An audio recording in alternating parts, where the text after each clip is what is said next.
Daisy est née à la fin du XIXe siècle dans une famille ouvrière de 10 enfants.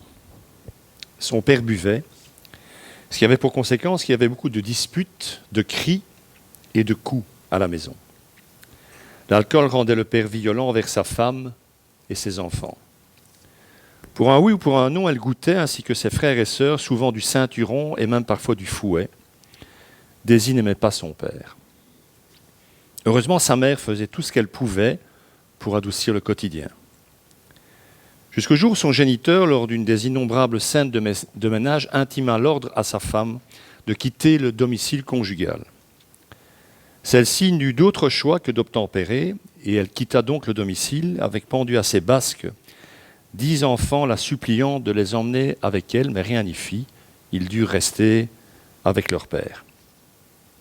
La vie reprit, plus terrible qu'avant, et Daisy sentit grandir en elle une haine terrible pour ce père qu'elle n'aimait pas. L'âge aidant, la plupart de ses frères et sœurs se marièrent et quittèrent la maison ou s'engagèrent dans l'armée. Daisy, elle, resta auprès de son père, jusqu'au jour où celui-ci disparut totalement de la circulation et l'abandonna seul. Il refit surface des années plus tard, gravement malade, disant avoir changé et demandant pardon. D'abord sceptiques, les frères et sœurs de Daisy pardonnèrent leur père, mais pas Daisy. Jusqu'à sa mort, elle conserva à son encontre une haine et une amertume féroces. D'ailleurs, elle ne se rendit pas aux funérailles de celui-ci. Daisy eut elle aussi des enfants et malheureusement, la haine étant un mauvais locataire intérieur, elle reproduisit le même comportement que son père, dévalorisation, brimade, moquerie et ses vices corporels. Elle punissait ses enfants par principe, prétextant en permanence qu'ils avaient certainement fait quelque chose de mal. Il semblait même qu'elle ait hérité de la dextérité de son père à manier le fouet. Mais elle ne toucha jamais une goutte d'alcool parce qu'elle ne voulait pas ressembler à son père. Ayant un cœur de pierre, Daisy ne pardonna jamais et ne demanda jamais pardon. Le pasteur de Margaret, une des filles de Daisy, avait souvent rencontré ce genre de personnes. Margaret ne voulait pas ressembler à sa mère, mais elle connut elle aussi son lot de vicissitudes. Elle eut 4 enfants dont elle perdit le contrôle à l'adolescence. Son fils Michael, âgé de 16 ans dans les années 60, lui tapait particulièrement sur les nerfs.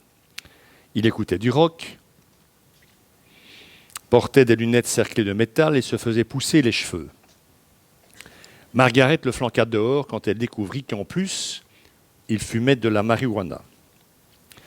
Il partit rejoindre un mouvement hippie, elle continua néanmoins à le menacer, elle le dénonça même à un juge et finit par le rayer de son testament. Elle essaya toutes les menaces, toutes les pressions, mais rien ne semblait toucher Michael, jusqu'à ce qu'un jour, dans une crise de colère, elle lui dise « Je ne veux plus jamais te revoir de ma vie ». Cela fait 50 ans aujourd'hui et elle ne l'a pas revu depuis.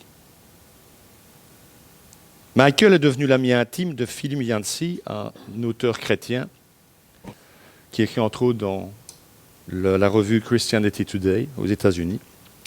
Et pendant toutes ces années, celui-ci a essayé à plusieurs reprises d'entamer un processus de réconciliation entre Margaret et son fils Michael. Et il s'est toujours retrouvé devant un mur. Margaret. Lors d'une de ces tentatives, Yancey lui a demandé si elle regrettait ce qu'elle avait dit à son fils ce jour-là, qu'elle ne voulait plus jamais le revoir de sa vie. Elle s'est tournée vers lui, les yeux remplis de rage. Je ne sais pas pourquoi Dieu ne l'a pas repris il y a longtemps, après tout ce qu'il a fait. Tu veux dire que tu souhaiterais que ton fils soit mort ? Il n'eut jamais de réponse à cette question. Michael se maria plusieurs fois, divorça à chaque fois et ne pardonna aucune de ses épouses. Il dira même un jour à son ami Yancey, au sujet de sa dernière épouse en date, alors qu'ils entamaient une procédure de divorce, « J'aimerais qu'elle n'ait jamais existé. » Et tout ça avec le même ton de voix que sa mère et sa grand-mère. Tel un code maléfique encodé dans l'ADN familial, le manque de grâce avait été transmis de l'un à l'autre par une chaîne ininterrompue.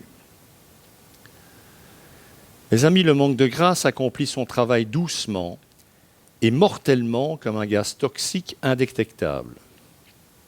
Un père meurt non pardonné, une mère qui a autrefois porté un enfant dans son ventre ne lui parle plus pendant la moitié de sa vie. La toxine continue son travail dans les cœurs en silence de génération en génération. Et vous savez, le plus beau, si je puis dire, c'est que Margaret est une fervente chrétienne. Elle va à l'église tous les dimanches. Elle étudie la Bible tous les jours. Quelqu'un lui a d'ailleurs un jour parlé de la parabole du fils prodigue. C'était une bonne idée. Que fais-tu de cette parabole, Margaret? Entends-tu son message de pardon? Elle a répondu immédiatement sur le ton d'un automate. Cette parabole se trouve dans Luc 15. C'est la 3e d'une série de 3. La drachme perdue, la brebis perdue, le fils perdu. Tout ce que la parabole du fils prodigue cherche à démontrer, c'est combien les êtres humains diffèrent des objets inanimés et des animaux, donc la drachme et les brebis. Les gens ont leur libre arbitre, il faut qu'ils soient moralement responsables. Il fallait que le garçon revienne vers son père en rampant. Il fallait qu'il se repente. C'est ça que Jésus a voulu montrer. J'ai envie de dire à toutes les Margaret du monde, parce que malheureusement il n'y en a pas qu'une, non, ce n'est pas ça que Jésus a voulu montrer. Les 3 histoires mettent tout l'accent sur la joie éprouvée par celui qui retrouve ce qu'il avait perdu. Que malgré la terrible réalité vécue, la joie et la paix sont encore possibles. Un lendemain est encore possible grâce à la grâce. Vous voyez, même la grammaire française vient à mon secours. Grâce à la grâce.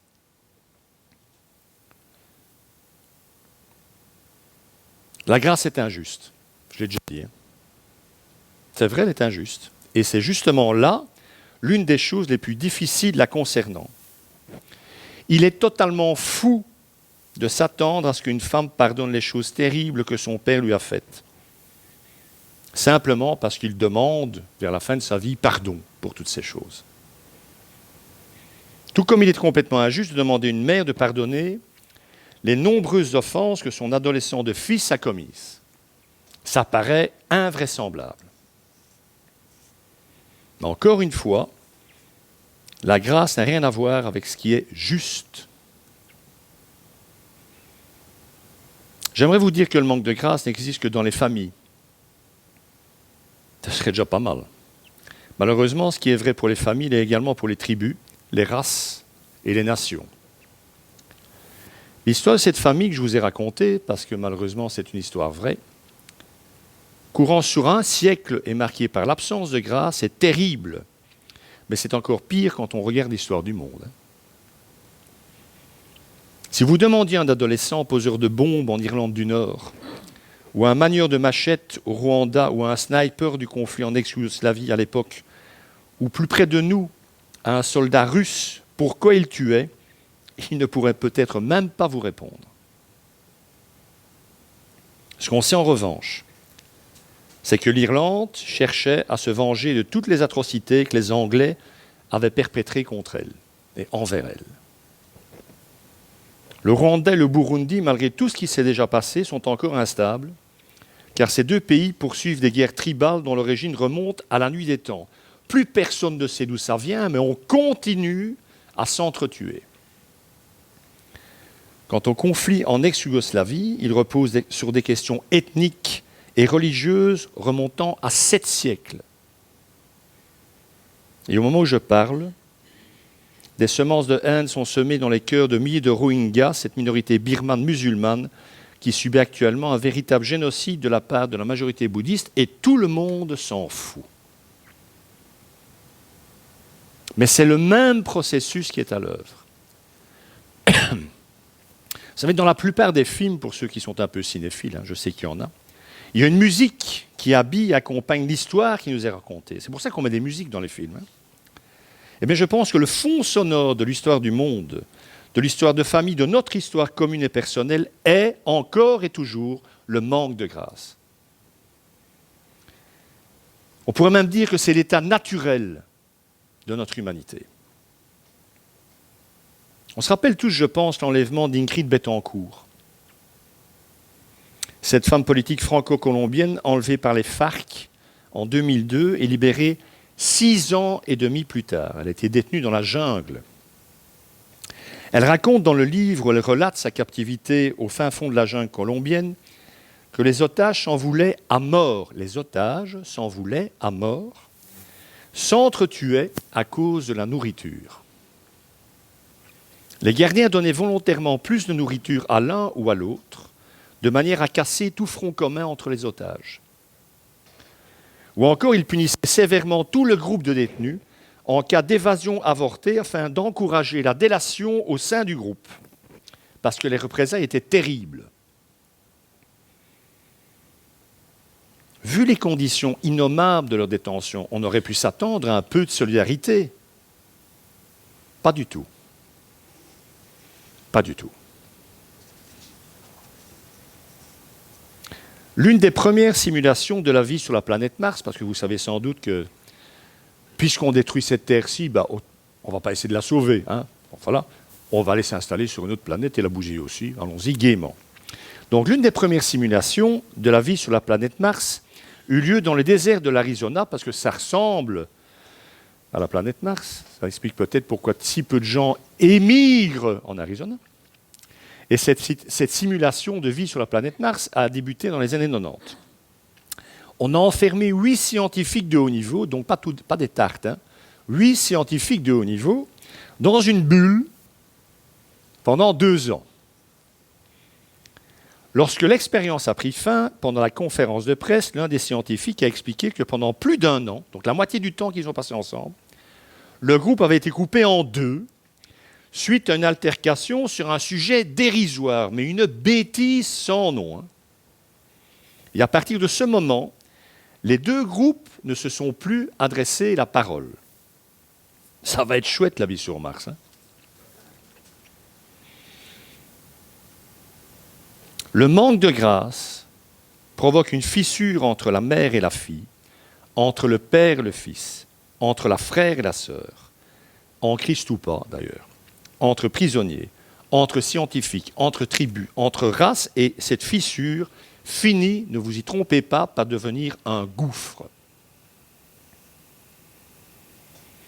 Dans combien de familles, de couples fait-on encore allusion au quotidien à des événements passés supposés être pardonnés parfois depuis des années, et on revient avec ça sur la table. Alors ça se fait parfois sans aucune agressivité, c'est vrai, et peut-être même sans aucune volonté de faire de la peine, mais cela prouve une chose, c'est que pardonner est douloureusement difficile et que des années après parfois, la blessure infligée continue à vivre dans notre mémoire et surtout dans notre cœur. Pourquoi ? Parce que le pardon est un acte anormal.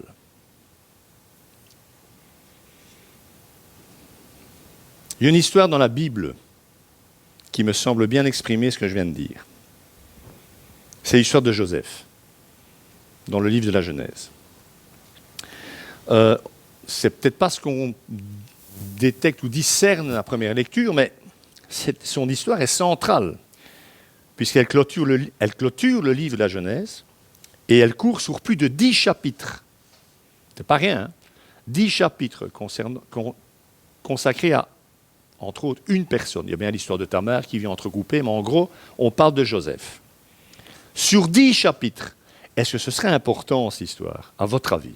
Si Dieu, dans sa parole, s'est dit, tiens, je vais raconter ça en 10 chapitres. Alors, je ne vais pas m'attarder sur les détails de cette histoire, ni, rassurez-vous, la lire entièrement, ce serait beaucoup trop long, mais j'aimerais malgré tout en faire un petit résumé pour ceux qui ne la connaîtraient pas ou pas assez. Et m'arrêter sur une chose, en fait, qui me paraît importante. Ça sera déjà pas si mal. Alors, Joseph est le dernier né de Jacob. Et c'est le petit chouchou à son papa. On parle souvent des chouchous à sa maman, ben ici c'est un chouchou à son papa. Et vous allez voir que c'est aussi pire que si c'était le chouchou de sa maman. Il a toujours les plus beaux jouets, les plus beaux vêtements, et apparemment, Joseph n'y voit aucun mal, trouve ça normal, Joseph.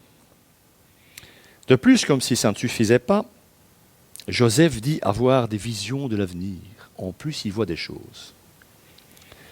Visions dans lesquelles, bien entendu, il a le beau rôle, en particulier vis-à-vis de ses frères qui ont donc le mauvais rôle.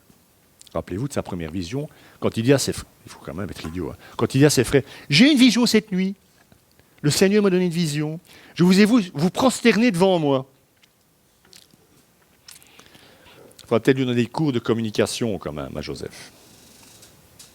Non, il ne voit pas de mal à ça. Il partage, Joseph, en tout cas les rêves. Un jour, n'y tenant plus, ses frères s'emparent de lui et le vendent comme esclave à une caravane en partance pour l'Égypte, faisant croire au pauvre père Jacob, inconsolable, que son fils chéri a été tué par une bête sauvage. Alors Joseph, je vais vite, en Égypte passera du statut d'esclave à celui d'homme de confiance, d'un des hommes les plus importants à la cour de Pharaon, d'homme de confiance à paria, accusé faussement de tentative de viol, de paria à prisonnier, enfin de prisonnier à premier ministre du Pharaon. Alors vous savez peut-être, si vous avez lu ce texte, à la fin de l'histoire, Joseph retrouve ses frères, mais ceux-ci ne le reconnaissent pas, forcément. Ils ne pourraient pas. Ils ont vendu un jeune garçon immature et apeuré. Et là, il se retrouve devant l'homme le plus puissant d'Égypte, revêtu de la dignité et de l'autorité du Pharaon. Comment voulez-vous que ses frères le reconnaissent? À la lecture de la fin de l'histoire, j'y arrive, une chose semble toutefois surprenante, en tout cas pour moi. Ce sont les changements incessants d'attitude de Joseph envers ses frères. D'abord, il jette ses frères en prison. Il a tout le pouvoir. Quand je dis qu'il est Premier ministre, en fait, le Pharaon, le jour où je vous donne ma bague, ça serait important, le Pharaon dit « Tiens, mon grand ».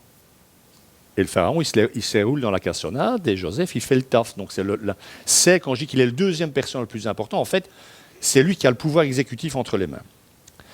Il a donc la liberté de faire ce qu'il veut, de qui il veut, donc il jette ses frères en prison. Puis il les libère et leur donne du blé. C'est ce qu'ils sont venus chercher en Égypte, puisqu'il y a une famine là où ils habitent, en Canaan. Puis il fait passer de l'argent dans leurs affaires pour les accuser faussement de vol. Et puis le voilà sanglotant, en pleurs dans une pièce annexe, comme un bébé. Et tout cela a peut-être duré des mois, si pas des années, le texte ne le dit pas. Tout cela va durer jusqu'à ce que Joseph ne puisse plus se contenir. Et là, je prends les deux versets auxquels je voulais arriver en Genèse 45. Joseph ne parvenait plus à se retenir devant tous ceux qui l'entouraient. Il s'écria « Faites sortir tout le monde », tous les serviteurs en fait, si bien qu'il ne resta plus personne avec lui quand il se fit reconnaître par ses frères. Je suis le petit con que vous avez vendu comme esclave. Imaginez, mettez-vous à la place des frères. Ils ont dû légèrement mouiller leur couche. Il se mit à sangloter. Les Égyptiens l'entendirent. Les Égyptiens qui avaient été virés, donc qui étaient autour, l'entendirent pleurer, donc ça portait quand même. Ce n'étaient pas des petits pleurs discrets. Et la nouvelle parvint jusqu'à l'entourage du Pharaon. Ton vizir, ton premier ministre, est en train de pleurer, je ne sais pas ce qui se passe, il est en train de pleurer comme une madeleine. Je crois que cette histoire représente bien la difficulté du pardon, et surtout les méandres par lesquels celui qui pardonne va devoir passer. Ne croyez pas que pardonner, ça soit une partie de plaisir. À cause de ses frères, Joseph avait passé la plus grande partie de sa jeunesse dans une prison égyptienne. Il l'avait privé de l'amour de son père. des projets qu'il formait pour lui. Il l'avait battu, vendu comme esclave, lui, leur frère. Alors c'était un petit con, on va le dire comme ça, mais n'empêche, c'est du très lourd. C'est vraiment du très très lourd. Hein. Bien qu'il soit parvenu à triompher de la verticité, car le texte nous dit « car Dieu était avec lui », Dieu n'a jamais lâché Joseph, quelle chance. Et qu'il désirait pardonner ses frères, ça c'est une évidence pour moi. Il n'y arrivait pas, parce que la douleur était encore trop vive. C'est quand vous êtes confronté avec la personne qui vous a fait du mal que vous savez où vous en êtes au niveau de votre pardon. Hein. Joseph pensait peut-être d'ailleurs avoir pardonné. Il était Premier ministre, il avait une femme, une famille, il était un homme puissant, respecté. Dieu l'avait béni, il savait que Dieu était avec lui. Peut-être qu'il n'y pensait même plus à ses frères. Puis les voilà qui débarquent, et là, il se rend compte que ce n'est pas une dent qu'il a contre les frangins, c'est tout le râtelier.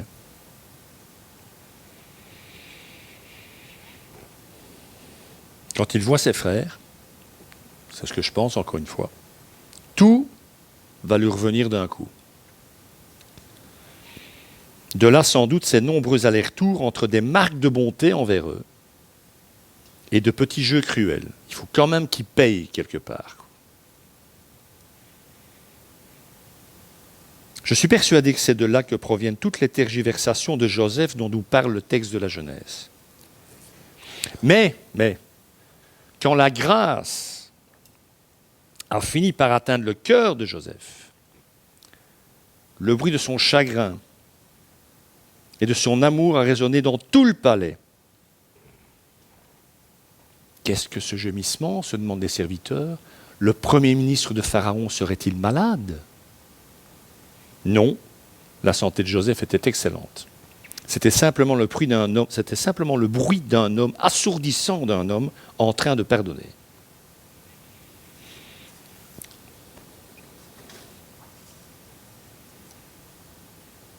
Derrière tout acte de pardon est tapie une blessure. Et la douleur de celle-ci ne s'estompe pas facilement. J'ai envie de dire, arrêtons de nous leurrer parce que nous sommes des chrétiens et parce qu'on nous a bassiné que « Ah, mais Dieu est pardon, donc tu dois pardonner. » Bien, merci, ça je sais. Et je fais comment, moi? Parce que il y a des gens qui sont rancuniers, qui, même pour une cacahuète, vont vous en vouloir à mort. Mais il y en a d'autres, mes amis, qui ont trinqué, mais solidement. Il faut respecter cette blessure. Vous ne pouvez pas accompagner quelqu'un sur le chemin du pardon sans d'abord respecter sa blessure. Parce que Dieu respecte sa blessure. Et l'on va donc souvent faire bien des allers-retours, et il faut comprendre ça, entre notre désir de pardonner, parce que j'espère que ce désir est là pour les enfants de Dieu, mais ce n'est pas toujours le cas non plus, et notre souffrance. Je ne sais pas si vous connaissez Léon Tolstoï. Si pas, vous devriez. Il n'est pas beau, Tolstoï? N'empêche que c'est un immense... certains se disent, ça y est, nous voilà avec ces écrivains russes. Avec Dostoïevski, pour moi, ce sont les deux plus grands écrivains que le monde ait connus, avec quand même Shakespeare et Oscar Wilde. Enfin, j'ai arrêté la liste. Bon, c'est un immense écrivain russe, je m'arrête là. Auteur, entre autres, des romans Guerre et paix, pour l'épaisseur, et Anna Karénine, qui est un roman qui pousse vraiment au suicide, surtout les femmes. Tolstoï pensait faire ce qu'il fallait lorsqu'il demanda à sa fiancée de 15 ans à l'époque, avec qui il allait se marier, de lire son journal intime, il était plus âgé qu'elle, dans lequel il relatait tous ses frasques sexuels qu'il avait eus avant de la rencontrer. Je vais être honnête avec elle. C'est un grand écrivain, mais lui aussi, il pourrait prendre des cours de communication. S'il m'a vu comme pasteur, j'aurais dit, ne fais pas ça. Surtout pas. Il pensait faire démarrer son mariage, on peut comprendre, sur de bonnes bases, en ne cachant rien à sa future femme. Il désirait en fait le pardon rétrospectif de Sonia, sa future femme, par rapport à tout ce qu'il avait fait avant. Alors, au lieu de cela, la confession de Tolstoï se met les grains d'un mariage qui allait tenir, c'est vrai, dans le temps, mais par la haine et pas par l'amour. Je cite, parce qu'on a retrouvé le livre, le carnet intime de Sonia. Quand il m'embrasse, donc quand son mari l'embrasse, je ne cesse de penser, je ne suis pas la première femme qu'il a aimée. C'est ce qu'elle écrit donc dans son propre journal.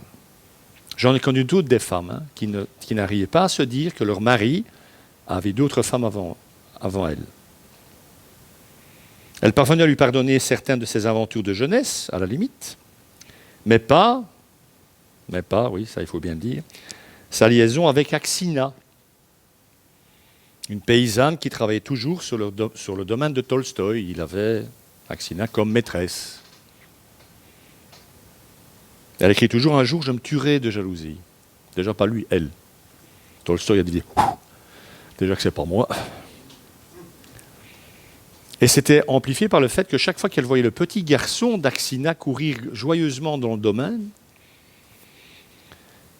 elle voit quelqu'un qui ressemblait comme deux gouttes d'eau à son propre mari. Vous comprenez?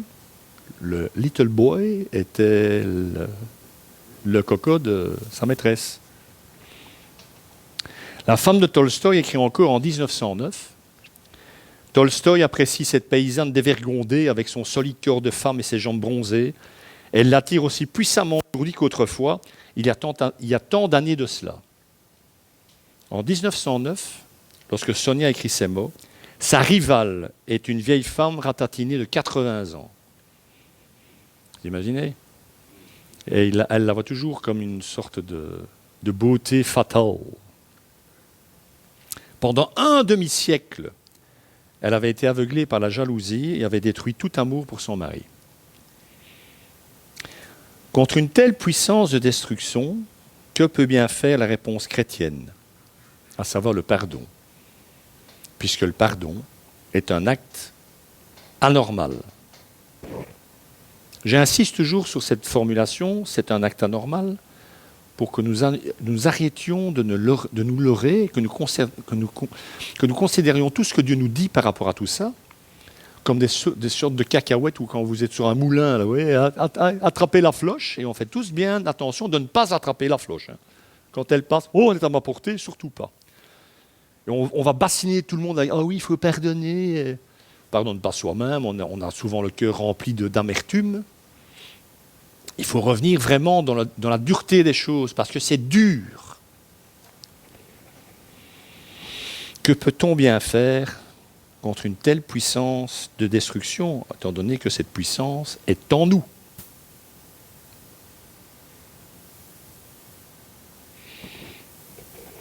Sonia Tolstoï, vous, moi, pourrions exprimer cette même vérité écrite par le poète Winston Hugh Auden, que vous connaissez certainement très bien. Il est fatigué, le garçon. Hein. Moi et le public, nous savons ce qu'apprennent tous les écoliers. Ceux auxquels on fait du mal feront du mal à leur tour. Auden écrit que la loi de la nature n'admet aucun pardon. Est-ce que les écureuils pardonnent aux chats de monter dans les arbres et de leur courir après? Les dauphins pardonnent-ils aux requins de tuer leurs compagnons de jeu? La nature est le monde des loups qui se mangent entre eux. En ce qui concerne l'espèce humaine, nos principales institutions, qu'elles soient financières, politiques et même sportives, fonctionnent selon le même principe implacable. À ma connaissance, aucun arbitre, je parle du sport là, ne dira jamais à un athlète « Tu as été éliminé, mais vu ton état d'esprit exemplaire, je te déclare vainqueur ». Ça n'existe pas. Ou quelle nation dira jamais une autre, on est en plein dedans, hein. Vous avez parfaitement raison, nous avons violé vos frontières, voulez-vous bien nous pardonner? Et même lorsque nous avons conscience d'avoir mal agi, en règle générale, nous préférons payer. Il faut que nous méritions notre pardon. Ça ne peut forcément pas être gratuit. En 1077, ça ne remonte pas à hier, l'empereur du Saint-Empire romain germanique, c'est-à-dire le plus grand empire de l'époque, est resté 3 jours les pieds nus dans la neige devant la résidence du pape pour obtenir son pardon. Notre empereur a certainement dû repartir chez lui avec un profond sentiment de satisfaction, les stigmates du gel comme stigmates du pardon. Il avait payé pour être pardonné. Elisabeth O'Connor a écrit, malgré 100 sermons, on peut changer la diapo, ça c'est pas Elisabeth O'Connor. Ah, mais je l'ai peut-être pas marqué. Si, c'est elle, voilà. Elisabeth O'Connor a écrit, non, c'est pas ça, c'est l'autre. Attends. Donc c'est pas elle, mais c'est pas lui non plus, mais la citation, vous avez compris. Hein. Malgré 100 sermons sur le pardon, nous ne pardonnons pas facilement et nous ne sommes pas facilement pardonnés. Ça va dans les deux sens. Hein. Nous découvrons que le pardon est toujours plus difficile que les sermons ne le prétendent, y compris celui-ci. Nous soignons nos plaies, nous nous donnons un mal fou pour rationaliser notre comportement, perpétuer des dissensions familiales, nous punir les autres, tout cela pour éviter l'acte le plus anormal qui soit au monde. La vengeance vous vient bien plus naturellement que le pardon, non ? On vous fait de mal, le premier sentiment qui vous vient, c'est le pardon. Moi, oui. Tout le monde sait que je n'ai aucune... Enfin, moi, je ne suis qu'amour. Et pardon. Je ne sais pas si vous savez, mais lors de fouilles sur la côte anglaise, on fouille les côtes anglaises aussi, des archéologues ont mis à jour des ruines romaines. Uniquement dans le sud, parce qu'ils n'ont jamais réussi à aller plus haut. Soit. Ils ont mis à jour donc des thermes, vous savez, des bains publics, dont les Romains étaient très friands. Et sur les murs de ceux-ci, ils ont découvert des inscriptions très intéressantes, surtout dans un lieu pareil. En fait, il s'agit de demandes, donc de prières faites aux dieux romains. En fait, des demandes de malédiction.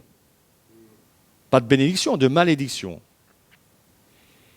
Et une de ces demandes disait, écoutez bien, Docimède, c'est le nom du gars qui fait la demande, a perdu 2 gants, donc une paire de gants. Il demande que la personne qui les a volés perde la raison et la vue dans le temple qui lui est attitré. Donc, il paume ses gants. On l'a peut-être volé, hein, mais enfin, il les a peut-être paumés. Alors, qu'est-ce qu'il fait avec des gants dans les thermes? Enfin, soit. Il le paume et tout ce qui est... Qu'il soit maudit, qu'il perde la vue. Enfin. Mais ça dit quelque chose des valeurs à l'œuvre dans l'Empire romain. La puissance, l'orgueil, la fierté, vous voyez?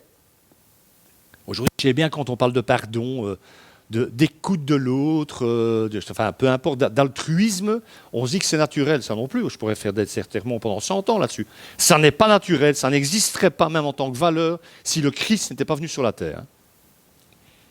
L'humilité sans Jésus qui vient, on ne sait même pas ce que c'est.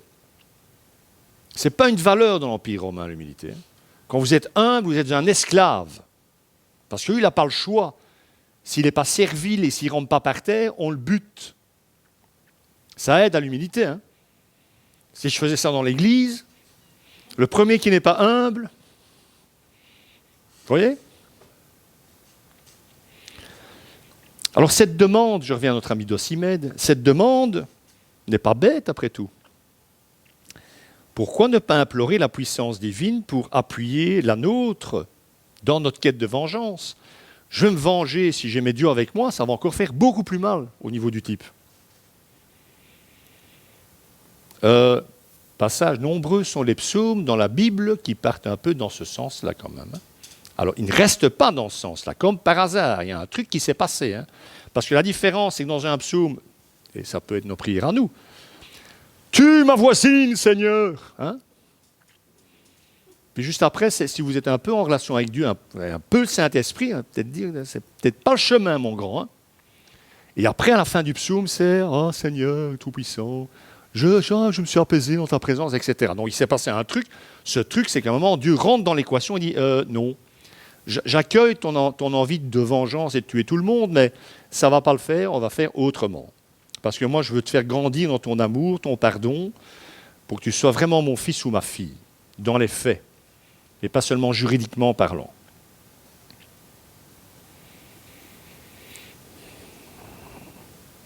Alors cette prière assez terrible, retrouvée dans les termes en Angleterre, c'est un peu le même type de prière qu'a fait l'humoriste américaine Emma Bombeck.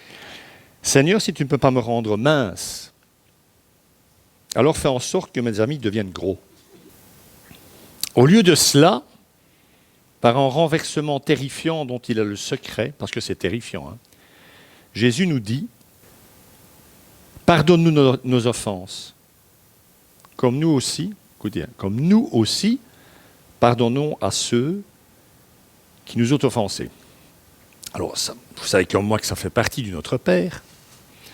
Le Notre Père, je le rappelle quand même, c'est intéressant, est une réponse à la question, la demande des disciples, « Seigneur, apprends-nous à prier ».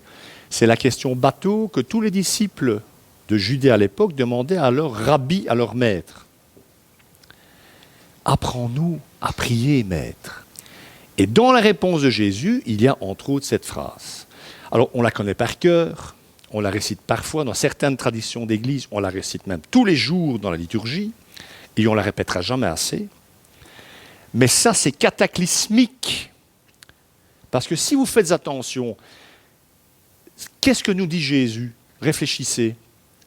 Il y a un mot ici qui est invraisemblable, c'est ce mot-là. Comme. Seigneur, tu me pardonnes, parce que moi je pardonne aux autres.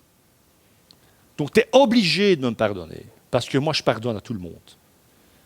Quand on comprend ça, donc c'est un peu comme si on liait les mains à Dieu. Tu vois, je suis pur pardon, Seigneur. Alors, comme moi je pardonne à tout le monde, tu vas me pardonner. C'est dans ce sens-là qu'il faut lire la phrase. Hein. Ce mot « comme », je ne sais pas ce qu'il faut en dire.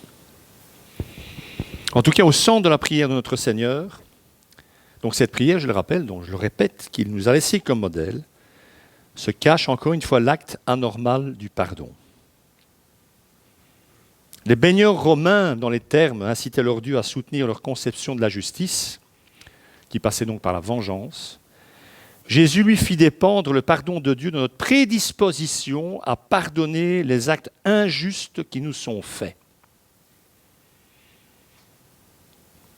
Nous devrions, j'en parle conditionnel, nous devrions donc, dans notre marche avec le Christ, un moment, être capables de dire de notre Père ou d'emprunter cette phrase, cette formulation dans notre relation d'intimité avec notre Père. En lui disant « J'ai péché, Père, mais je sais que tu dois me pardonner, parce que moi je pardonne tous mes frères, tous les hommes, toutes les femmes qui me font du mal. »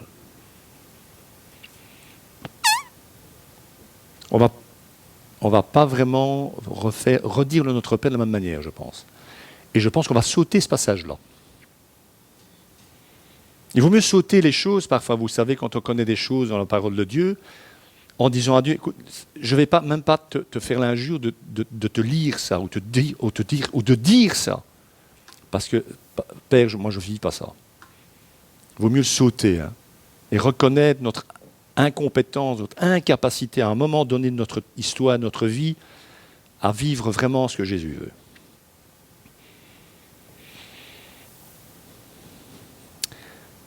Charles Williams, l'écrivain britannique, a dit de la prière du Seigneur, du fameux Notre Père, « Aucun mot ne porte une plus grande possibilité de terreur que le petit mot « comme » dans cette clause. Ce mot « comme » est terrifiant. Vous vous rendez compte? C'est Dieu qui nous renvoie la balle. Hein. Mais on comprend aussi pourquoi, pour les pères de l'Église, surtout les pères d'Orient, l'amour de l'ennemi, c'est le sommet de la vie chrétienne. Aimer ses ennemis.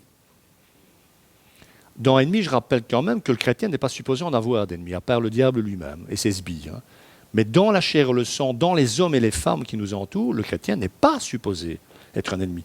Donc cette clause qu'il faut aimer ses ennemis, comme le dit Jésus dans le Sermon sur la montagne, ça veut dire une chose très simple. Enfin simple à dire, mais pas à vivre. C'est que c'est la personne qui se considère comme l'ennemi du chrétien. Mais le chrétien, lui, ne considère personne comme un ennemi, même s'il vous torture.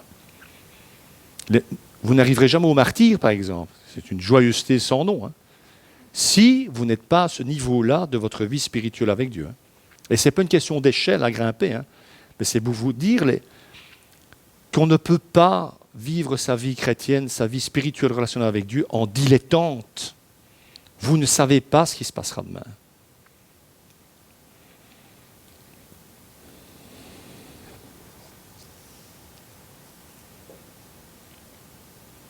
Je pense que notre ami Williams a raison.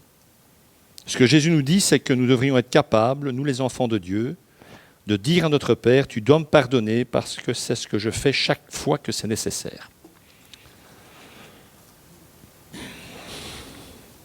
Alors une dernière citation, encourageante pour terminer. Pour aujourd'hui, j'en ai pas fini avec la grâce. Hein. Enfin, quand il dit je, lui, n'en a pas fini. Hein. Est-ce qu'il voudrait repasser les plats, en fait? Est-ce que ce serait important pour Dieu, la grâce? Cette citation de George Herbert, un poète anglais, très connu aussi. Celui qui est incapable de pardonner à un autre brise le pont sur lequel il doit lui-même passer. Vous ne voulez pas pardonner ou vous avez difficile? Quelqu'un d'autre, au moment où vous devez pardonner, a besoin lui aussi de vous pardonner. Vous ne pardonnez pas, non seulement Dieu, c'est un peu ce que j'ai dit, vous ne pardonnez pas à ceux qui vous font du mal, votre Père dans les cieux ne vous pardonnera pas non plus. C'est pas exclusoire, le terme m'échappe, mais c'est pas optionnel. Voilà. Le pardon n'est pas une émotion. Alors je termine en disant ceci. Bien entendu que ça paraît inaccessible. Alors aujourd'hui, peut-être que tu dis, ouais, moi je trouve ça plutôt cool. Ouais, non, mais le Seigneur, oui, Seigneur, je comprends. Parce que peut-être dans votre vie, vous n'avez personne à pardonner. Amen, hein, c'est merveilleux si c'est le cas. Mais même si vous pensez ça, comme on ne connaît pas notre cœur, il n'y a que Dieu qui le connaît. Prenez le risque cette semaine de vous placer devant Dieu et demandez-lui qu'il vous dise, parce que même si vous dites, oh moi non, ça va, tu sais, moi dans les relations, moi j'en veux à personne, demandez qu'il vous montre s'il y a vraiment dans votre cœur. Et croyez-moi, il y a des trucs qui vont remonter, qu'on a enfouis, peut-être pour ne pas devoir arriver à ce stade. On dit, je dois pardonner cette personne et moi je ne vois pas comment je vais faire ça. Celui qui est incapable de pardonner à un autre brise le pont sur lequel il doit lui-même passer. Que nous construisions des ponts, qu'il y ait plein de ponts dans nos vies, et que le Seigneur vous bénisse, et qu'il bénisse sa parole. Amen.